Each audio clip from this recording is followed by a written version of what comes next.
Urmila पुंडी 11th class का जो मैंने चैप्टर स्टार्ट किया हुआ है क्रमचय संचय, उसका मैं कुछ पार्ट बता चुकी हूँ। तो हम पार्ट पे थे कि जब हमें कोई ऐसा वर्ड दिया हुआ है या हमें कुछ लिमिटेड वर्ड दिए हुए हैं और उसमें से हमें जो अल्फ़ाबेट्स होते हैं उनसे हम कितनी तरह के हम वर्ड बना सकते हैं, यही हमें निकालना है।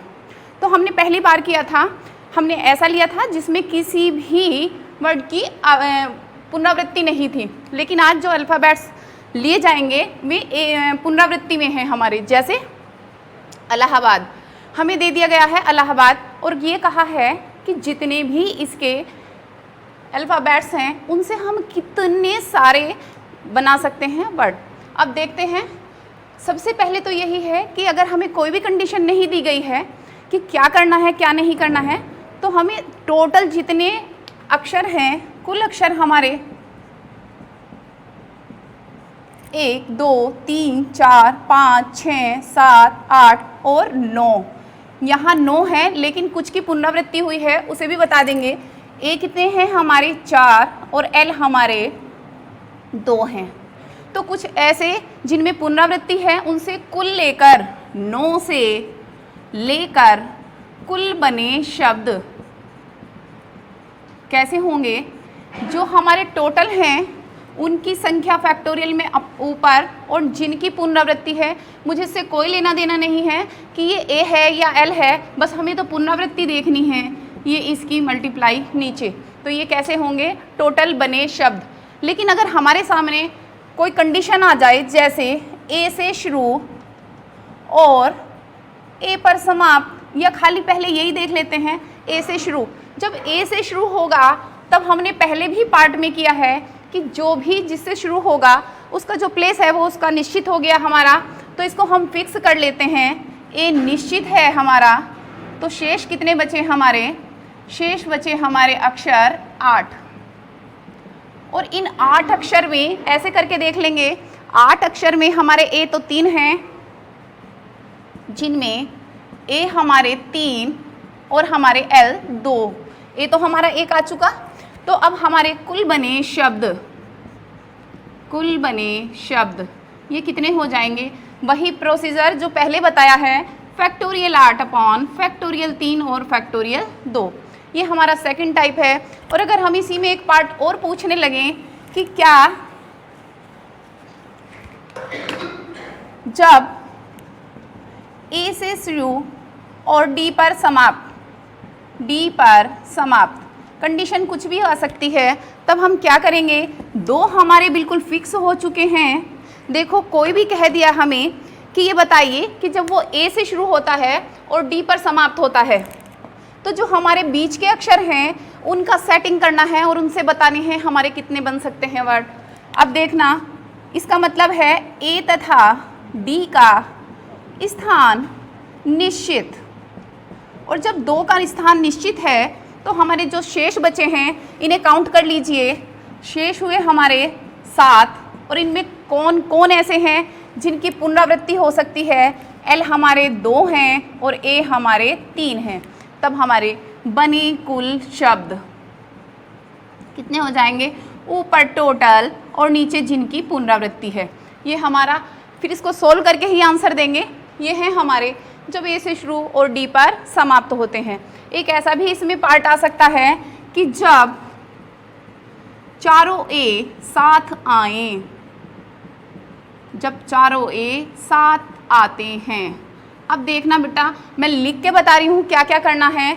ये मान लिया ये हो गया हमारा, चारों ए साथ आए,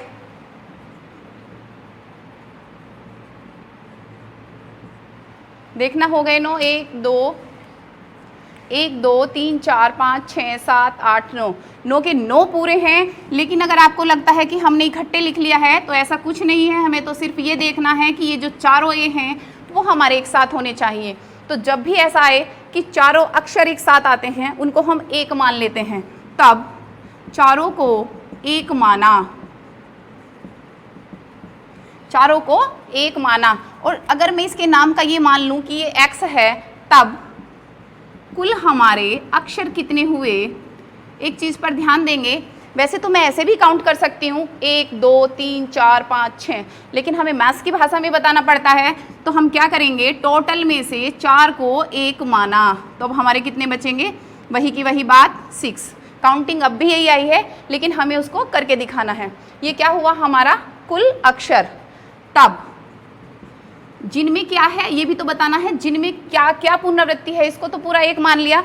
और यहाँ देखो L 2 है और किसी भी अक्षर की पुनरावृत्ति नहीं है, जिनमें L कितने हैं हमारे 2।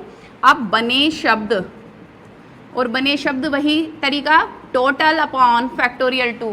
लेकिन एक बात और है, जो हमने चारों को 1 माना है उनका भी देख लेते हैं, वो भी अपना स्थान बदलते हैं या नहीं।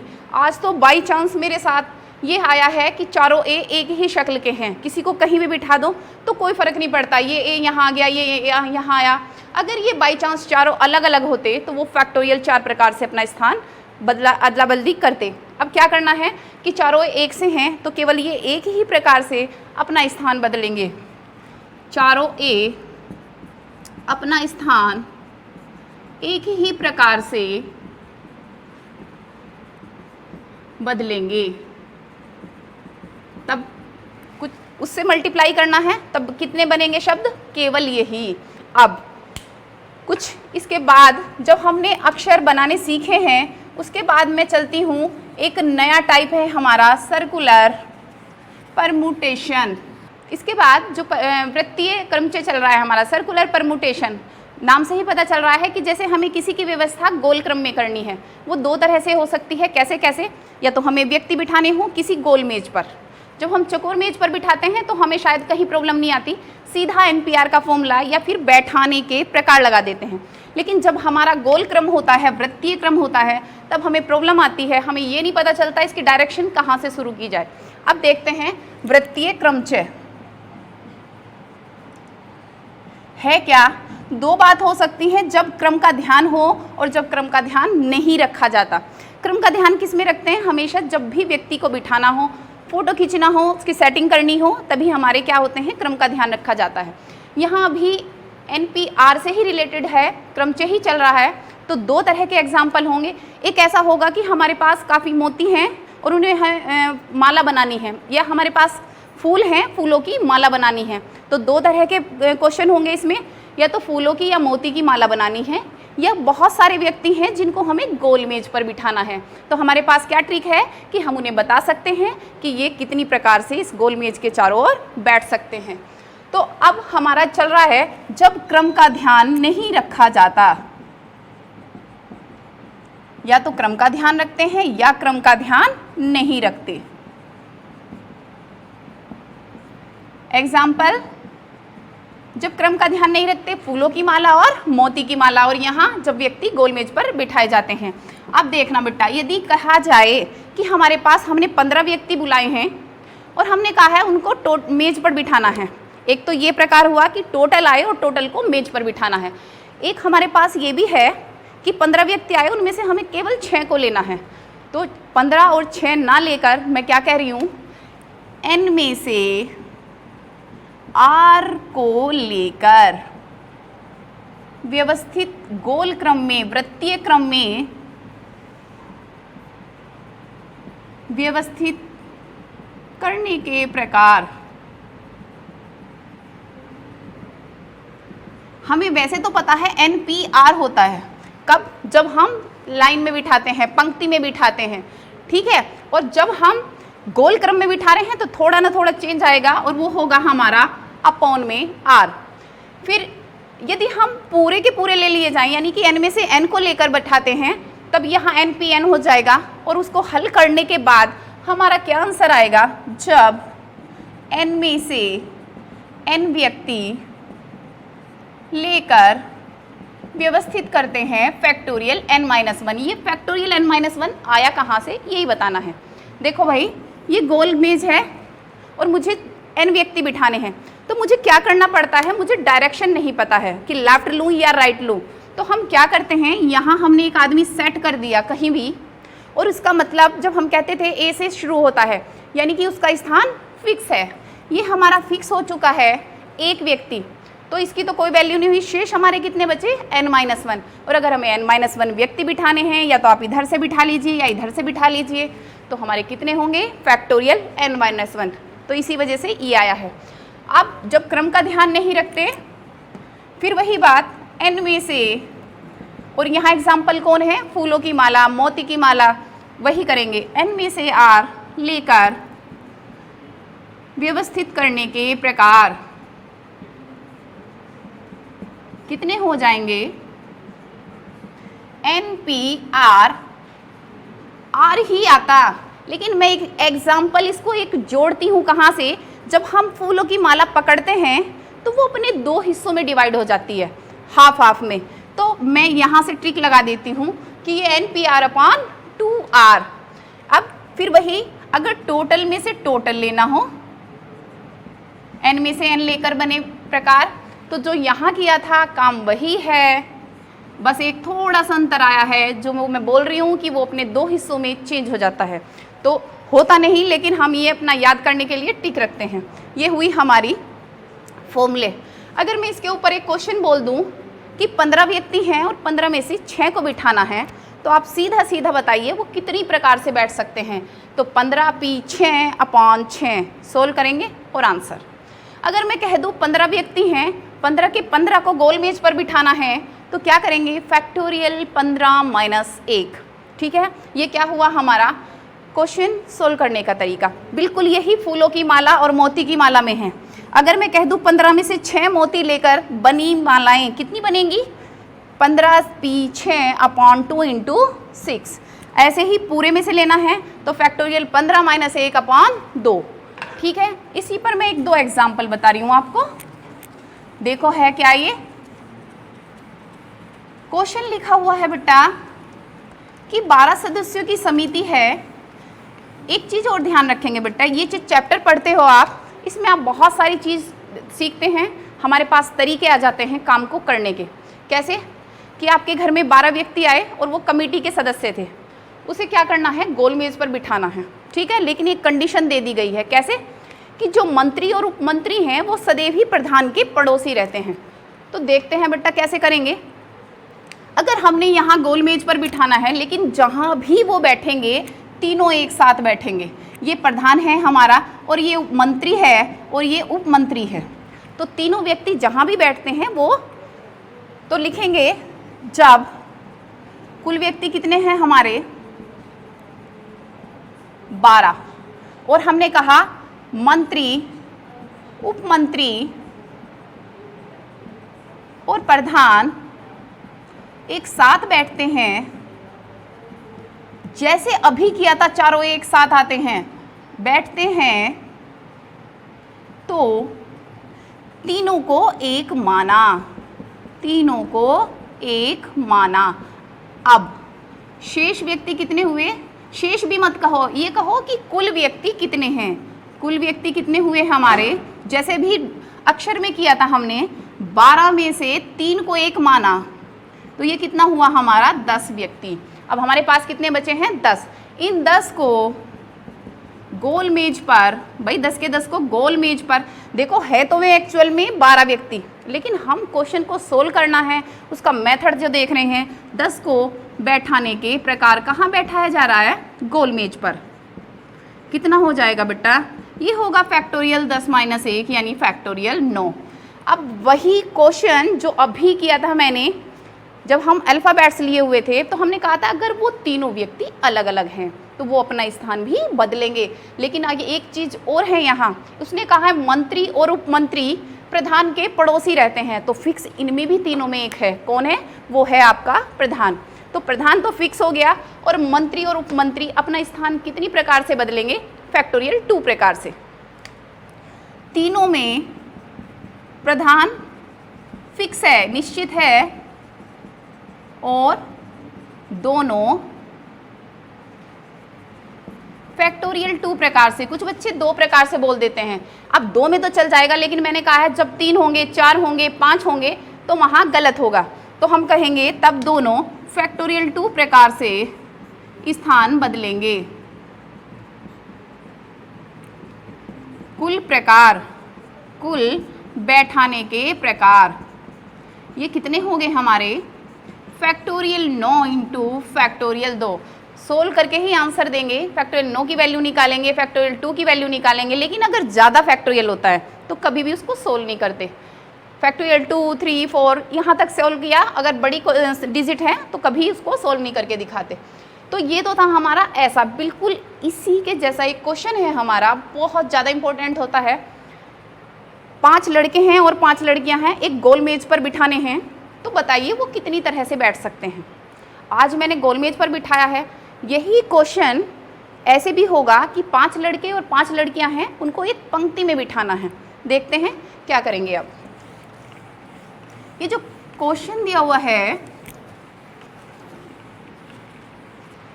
आज गोल मेज की बात चल रही है, गोल मेज बनाई हमने, ठीक है।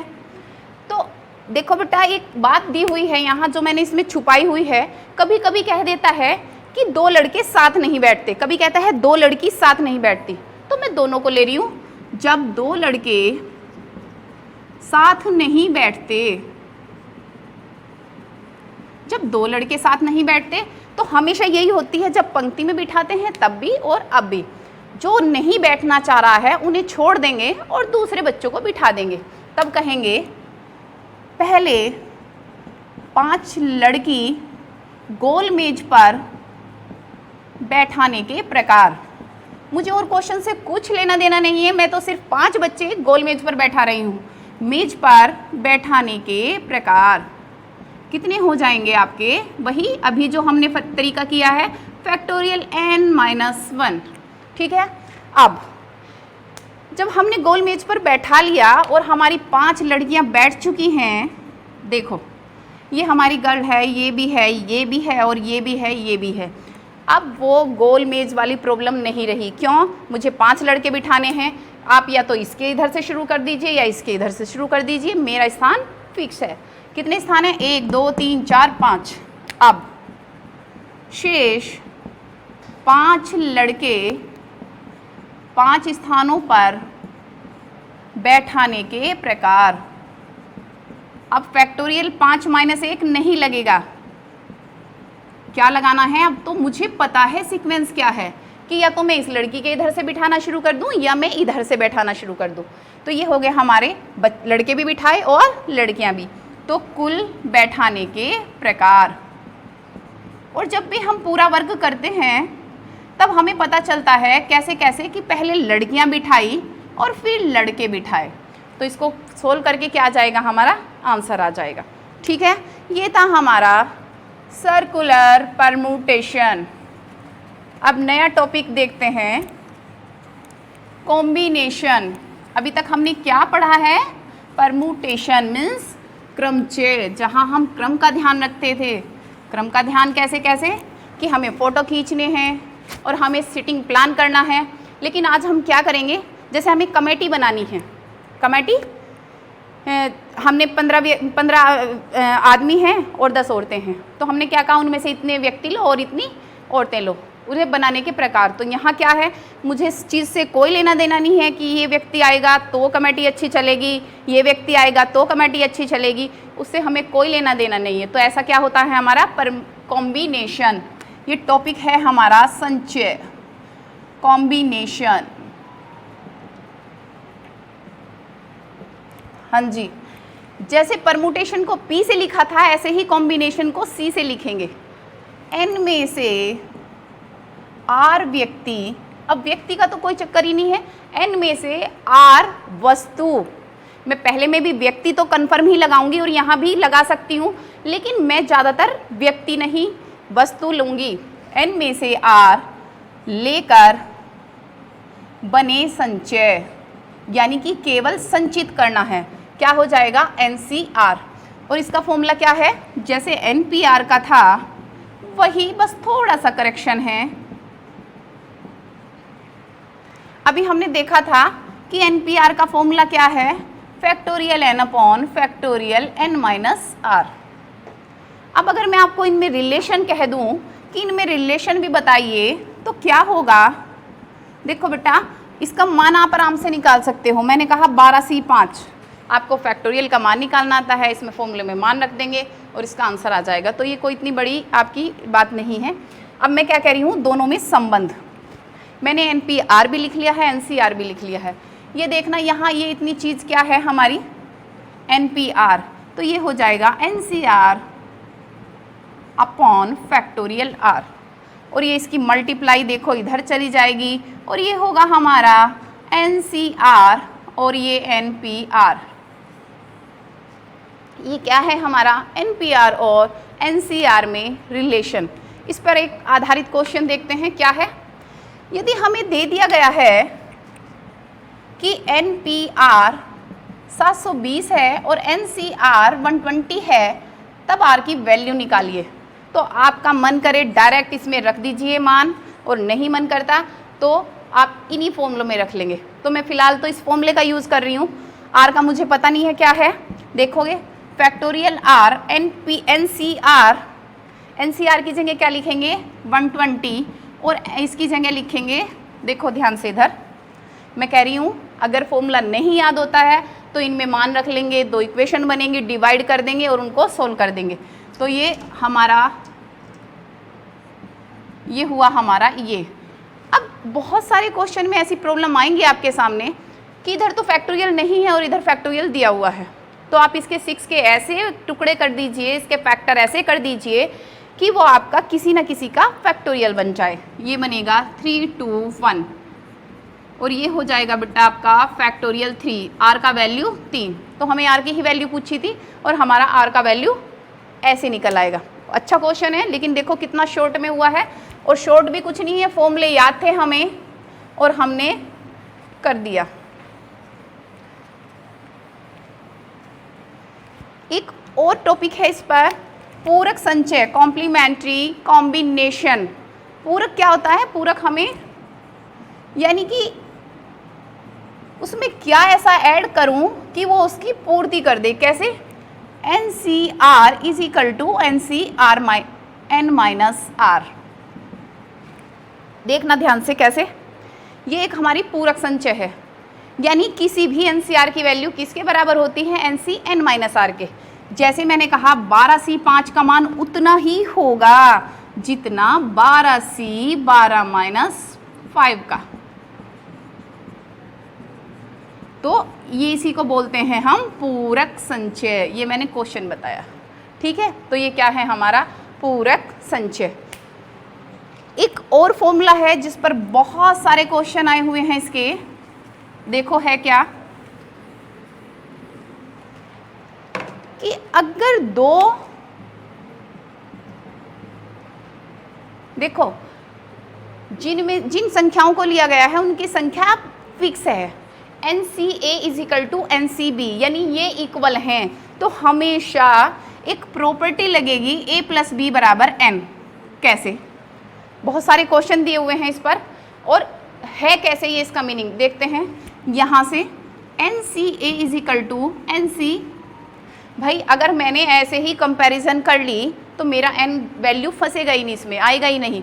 तो हम क्या करने वाले हैं, किसी ना किसी तरह इसमें अगर हमें कंपैरिजन करनी है तो हम क्या कर रहे हैं, इसमें N लगा रहे हैं। देखो कैसे कैसे, अब ये दिया हुआ है हमारा, मैंने क्या किया, इसमें पूरक संचय लगा लिया कि NCB का मान उतना ही होगा जितना NC N-B का। अब तुलना कर देंगे, तुलना क्या, A is equal to N-B, इसको इधर ले आएंगे और ये हमारा प्रूफ हो गया। बहुत ज़्यादा आते हैं तो इस पर आधारित क्वेश्चन, जैसे 15CR is equal to 15C 17, sorry 15 में से ज़्यादा नहीं ले सकते ये, ठीक है, और मुझे R की वैल्यू निकालनी है।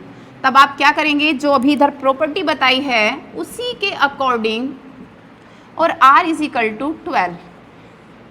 एक चीज़ और ध्यान रखनी है आपको, इसका मीनिंग है क्या बेटा, NCR, N में से R वस्तु लेनी है। ध्यान देंगे N हमेशा R से बड़ा होगा, या ठीक है, या R N के इक्वल भी हो सकता है, ठीक है। तो ये है हमारा पूरक संचय और इस पर प्रॉब्लम्स। अब देखते हैं नया टॉपिक क्या, इसमें बहुत सारे फॉर्मूले हैं जो हमारी एक्सरसाइज को कंप्लीट करते हैं।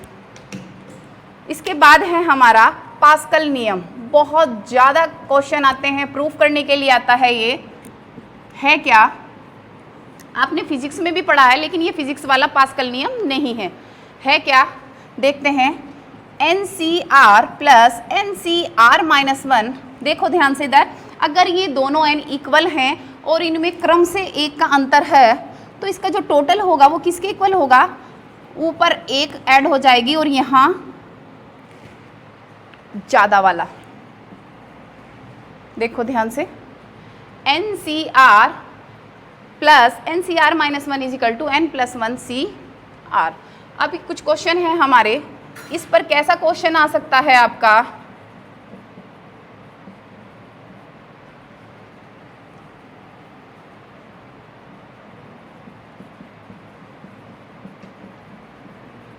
ठीक है। देखो क्या है, इस अगर मैंने ये क्वेश्चन किया है तो इसमें मैं 2 यूज करूंगी, जो भी मैंने क्या लिया है, पूरक संचय। तो इसको ऐसे लिख सकते हैं BC5 प्लस BC4, ये भी माइनस और ये भी माइनस, चलो ठीक है। अब देखो कैसे, इसको और इसको देखते हैं, ये क्या है, दोनों इक्वल हैं, ठीक है। और हमें लेना क्या है, जो इन दोनों को कंबाइन करके आएगा वो क्या होगा हमारा 20 + 1 C। इनको कुछ नहीं किया अभी हमने, इसको ऐसे ही रखेंगे। इसका यूज़ बता रही हूँ कहाँ कहाँ होगा। प्रूफ आता है इसके लिए करने का कि हमें इसे प्रूफ करना है पास्कल नियम। कभी कभी तो वो लिख के दे देगा और कभी कुछ नहीं कहेगा, ये कहेगा कि केवल पास्कल नियम दिखाना है। फिर ये कितना हो जाएगा हमारा 21C4 प्लस 21C4 प्लस ये कितना हो जाएगा 21C, जू का तो ही उतारेंगे, और ये क्या हो जाएगा हमारा 21C5, 21 + 1 और ये होगा 22C4। फिर वही प्रॉब्लम, ये भी 22 है, ये भी 22 है, और 22 + 1 C5, ठीक है। तो हम क्या लिखने वाले हैं कि इसके आधार पर कुछ क्वेश्चन ऐसे भी आ सकते हैं, तो कभी भी इतनी बड़ी प्रॉब्लम्स नहीं करेंगे।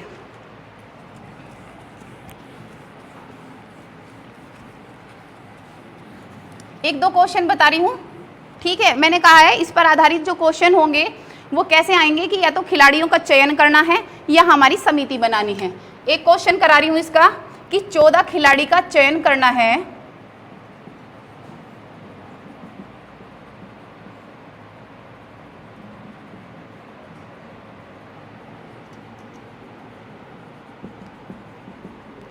पांच खिलाड़ी, 14 में से 5 खिलाड़ी का चयन करना है।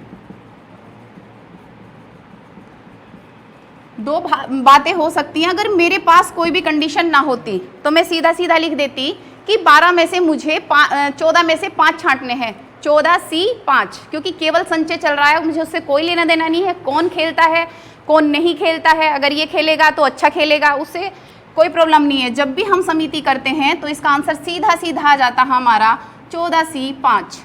लेकिन मैंने कंडीशन लगा दी है, जब कोई विशेष व्यक्ति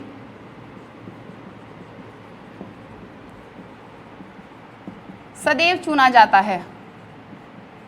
कैसे भाई, हमारी क्लास में बच्चे हैं 15 और उनमें से हमें बस 5 छांटने हैं, और मैंने कहा ये बच्चा बिल्कुल चुना ही जाएगा, तो जो चुना जाएगा उसकी काउंटिंग कहाँ हो चुकी है, चुने गए व्यक्ति में। तो कितने शेष रह गए हमारे पास चुनने के लिए, 4। और वो जो व्यक्ति था वो इसमें भी था, वो बच्चा इसमें भी था, तो यहाँ कितने रहे हमारे 13। जो व्यक्ति चुना जाना है इनमें से निकाला, कितने रह गए हमारे शेष, 13 में से छांटने हैं और एक चुना ही जाना है, यानी कि वो खिलाड़ी में उनमें भी संख्या है जो चुने जाने हैं। तो हम कहेंगे तब शेष 13 में से 4 खिलाड़ी के चयन के प्रकार, ये हो जाएगा हमारा 13C5। इसको सोल्व करके आंसर देते हैं। अब एक कंडीशन ये भी होती है जब विशेष कभी नहीं चुना जाता। कैसे, देखो मैंने कहा कि 14 व्यक्ति हैं और उनमें से 5 का चयन करना है, और उन 14 में से एक को कह दिया कि इसे हटा दें, इसे नहीं चुनना है।